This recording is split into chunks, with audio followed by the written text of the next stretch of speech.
In 1938, when Mahatma Gandhi was still very much the leader of the freedom movement, the Zionists sent even Martin Buber, their most famous philosopher, to meet Mahatma Gandhi and to plead for India to recognize the right of the Israelis, of the Jews, to settle in a new country in Palestine, where there were already Palestinian people. And Mahatma Gandhi replied that Palestine belongs to the Arabs for the same reason that England belongs to the English and France to the French. He said that any arrangement which is done in agreement with the Palestinians will be acceptable to the Indian freedom movement. But anything imposed upon the Palestinians will not be acceptable.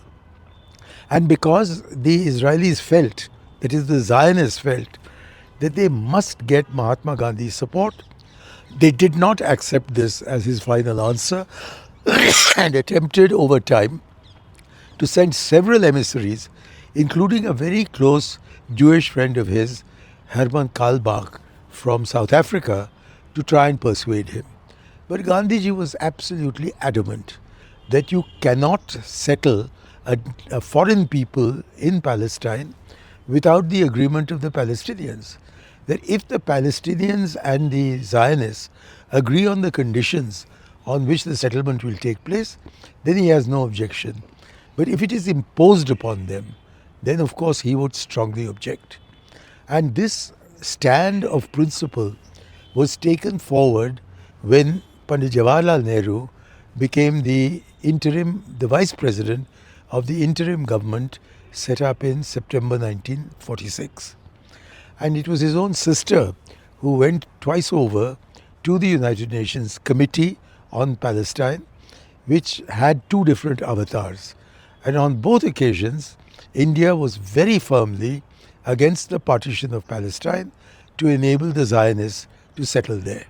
And it was a matter of principle, because after all, it was at exactly the same time in 1947 that we were being partitioned here in India. And we saw with our own eyes the horrendous consequences of the partition of British India into India and Pakistan. There were at least 200,000 people, innocent people, who were killed. There were 1 million people displaced. There were countless women and girls, even children, who were raped. And it was a horrific experience. So having gone through that in August and September of 1947, starting in March 1947, naturally in November, when the matters came to a vote in the United Nations, India was the only non-Muslim, non-Asian country, the only non-Muslim Asian country to vote against the partition of Palestine. And it was done in the face of both the United States and the Soviet Union together voting for the partition and Britain presiding over this exercise. So we were a country with courage then. But now what have we become? These BJP people, the saffron lot, have been saying for years that this is an example of Congress Tushtikaran. Now, what does Tushtikaran mean? According to the dictionary, Tushtikaran is the Hindi translation of appeasement. You appease an enemy. You don't appease a fellow citizen. The Muslims of India are fellow citizens of ours. So it is impossible to appease them unless they were to rise in revolt. And they haven't risen in revolt. So we are in a situation, and we have been in a situation since 1947 and up to 2014, when we have rejected the charge that Palestine is a Muslim cause. We've pointed out that not only were Palestine and Iraq the main centers of Arab Jewish population, but also till today there are Arab Jews in Palestine, there are Arab Christians in Palestine. In fact, the most famous of them is Hanan Ashrawi, who wrote a book called This Side of Peace, and several of their spokespersons have been Christians or of non-Muslim designations. So number one, it is wrong to describe Arab Palestinians as a Muslim community. They are a composite community. It is true the Muslims are in a majority, but that doesn't mean that the Christians or the others are in any sense inferior to or regarded as not acceptable to the Palestinian people. The racism is entirely on the Israeli side.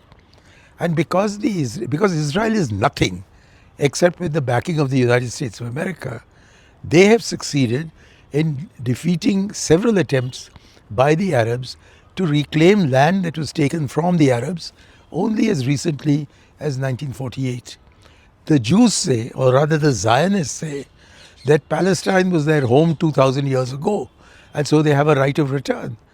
But Palestine was a Palestinian land till only 75 years ago. So why don't they have a right to return? Now what have we seen?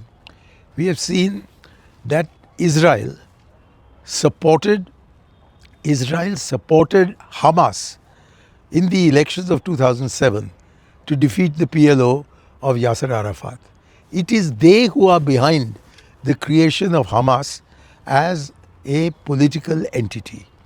It is quite a different matter that thereafter, after using Hamas to win their cause of dividing the Palestinians in order to rule over them, the Israelis have turned against Hamas, and Hamas has therefore turned against Israel.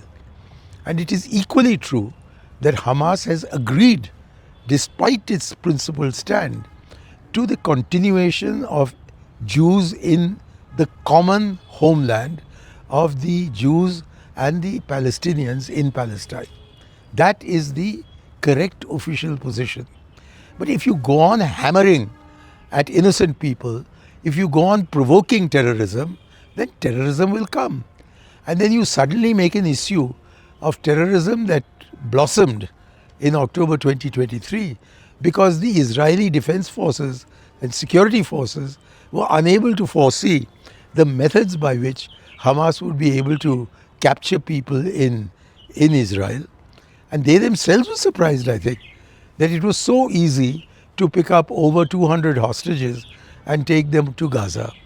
Now, in consequence of that, there are 70,000, please note it, there are 70,000 Palestinians who have lost their lives. The overwhelming majority of these 70,000 are non-combatants. Many of them, indeed most of them, are either women or children. Now, how can you take revenge against innocent women and children in the name of fighting terrorism? How many terrorists have they got? Hamas is still in existence. Their representatives are conducting negotiations. With whom? With the Israelis. So it's an illusion to imagine that you can bomb injustice out of the hearts and homes of people who are being treated unjustly. And now there is some kind of a peace plan that is unfolding in Gaza. It is not run by the Palestinians. It is not controlled by the Palestinians. Indeed, even the Israelis are not in charge. It is some American imperialist from the other side of the Atlantic Ocean who is decreeing, ignoring the United Nations, that you will do this, you will do that, you will do the other. And we are left watching all this silently, because where the Indian voice was always a very strong voice in the Palestinian cause, from the time of Jawaharlal Nehru, or rather from the time of Mahatma Gandhi in 1938, and through the period of 1947-64, when Panditji was the Prime Minister and External Affairs Minister of India, into Indira Gandhi's time, and later into the time of Rajiv Gandhi. We were consistent, we were principled, we were saying oppression is not acceptable, and we cannot have the thin edge of colonialism and imperialism reimposed on Asia. And that is exactly what Israel is. It is a colonial settlement.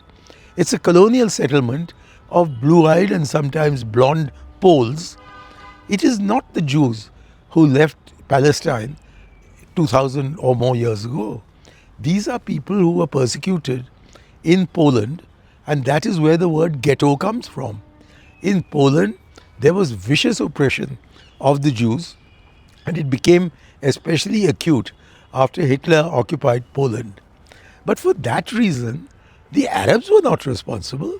Why should they have to pay the price of European barbarity, of white people's barbarity, of blonde people's barbarity, of blue-eyed Europeans' barbarity?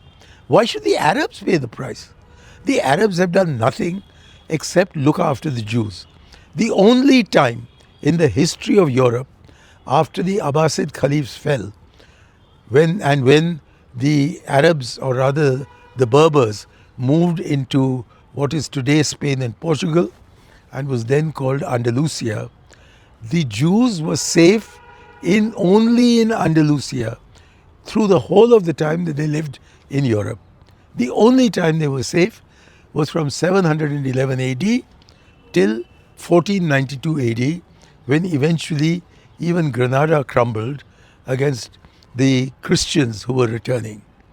So in the light of this, for the Arabs of all people to pay a heavy price to get the Jews from Europe, and particularly from East Europe, and most particularly from Russia and Poland, resettled in West Asia at their expense, is an insult, it's an injury, it is a humiliation, and the people of Palestine will never accept this. Now, Mr. Modi wants to be received with great fanfare by a convicted criminal. Mr. Netanyahu is a convicted criminal in the eyes of the International Criminal Court, whose jurisdiction has never been accepted by India, but it has been accepted by Israel. They've issued a warrant of arrest for him. And you want to get yourself welcomed by a war criminal? He is under investigation in the International Court of Justice for committing genocide. Now, genocide is defined in a 1948 convention of the United Nations. And what the court is examining is whether the actions of Israel amount to genocide in terms of the provisions of the Convention Against Genocide adopted in 1948 in the wake of the genocide that Adolf Hitler committed against the Jews. 6 million of them were killed. Now, while this examination is going on, why does Mr. Modi want to be received in Tel Aviv by a man who has been responsible for killing 70,000 Palestinians in Gaza? Why does he want to go? What is he going to get there? He can only get the praise of a man who is indicted as a criminal and against whom a red corner notice has been issued, which is why Zoran Mamdani, the Muslim mayor of New York, has said that if Benjamin Netanyahu comes to New York, he will arrest him. That is the criminal whom Mr. Modi is going to visit on the 26th of February. Some justice should be given to Gaza, which has been razed to the ground by these same awful Zionists. And who is protesting against the Zionists of Israel? It is the other non-Zionist Jews of Israel. They are the strongest voice against what is happening in Israel and by Israel in Palestine, be it the West Bank or be it Gaza. There is no peace that is possible without justice.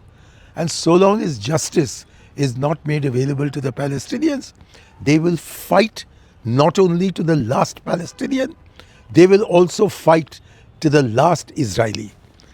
So please, as Indians, as citizens of the country of Mahatma Gandhi, as citizens of the country of Jawaharlal Nehru, as citizens of the country of Lal Bahadur Shastri and Indira Gandhi and Rajiv Gandhi and Narasimha Rao, this country cannot listen silently while a genocide goes on in our neighborhood.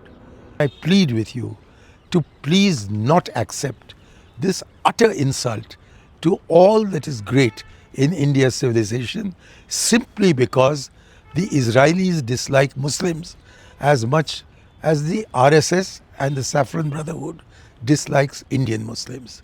That is an ignoble cause, and we must raise our voice against it. Thank you. Jai Hind. Namaskar.